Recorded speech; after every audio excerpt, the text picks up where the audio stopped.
እንግዲህ በዛሬው ዕለት የአንድ ቀን ጀንበር ችግኝ ተከላ አንዱ የሆነው የአረንጓዴ አሻራ መርሃ ግብር ነው እያካሄድን ያለነው። በዛሬው ዕለት በከተማችን አጠቃላይ ከ3500 ችግኞች በላይ ለኢኮኖሚያዊ ጠቀሜታ ያላቸው ችግኞች የተከላ ፕሮግራም እየተካሄደ ነው ያለው።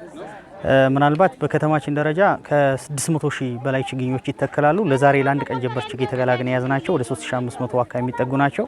በዚህ የተከላ ቀን የሚሳተፈው የማህበረሰብ ክፍል በከተማችን የሚኖር አጠቃላይ የማህበረሰብ ክፍል ተሳታፊ የሆነ ነው። ከዚህ በተጨማሪ እንዳያችሁት የሀገር መከላከያ ሰራዊታችን በዚህ ችግኝ ተከላ ላይ እየተሳተፈ ነው ያለው። ወጣቶች፣ ሴቶች፣ ሁሉም የህብረተሰብ ክፍል የመንግስት ሰራተኞችን ጨምሮ በችግኝ ተከላ ላይ እየተሳተፈ ነው እና የዚህ ችግኝ ተከላ ዋናው ዓላማ ምንድነው?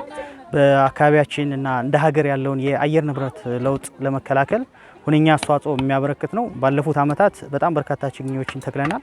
እነዚህን ችግኞች በመንከባከብ በማጽደቅ ደረጃ ከፍተኛ ውጤት የተገኘበት ነው። በዚህ ዓመትም ከተመረጠው ቦታ ጀምሮ ትክክለኛ ለችግኝ ተከላ የሚሆን ቦታ ነው የተመረጠው።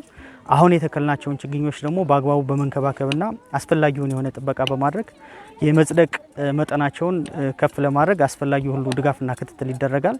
በዚህ አጋጣሚ ማስተላለፍ የምፈልገው መልእክት ማህበረሰባችን ለተከላው በዚህ ልክ ተሳትፎ እንዳደረገ ሁሉ የእንክብካቤ ስራችንንም በአግባቡ አከናውነን በሚቀጥለው ዓመት ጥሩ የጸደቀ ችግኝ ማግኘት የምንችልበትን ሁኔታ እንድንፈጥር ማሳሰብ ፈልጋለሁ።